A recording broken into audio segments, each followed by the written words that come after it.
saya di acara Bengkak Berita. Yang berisik, kelebihan. Ya, lu lagi pakai telat ketawanya. Malah makin berisik. Pokoknya di acara Bengkak kami, acaranya sangat heboh sekali. Berita ngakak. Udah diem.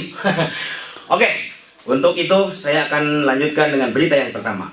Berita yang pertama datangnya dari Bekasi. Ada seorang tukang bakso.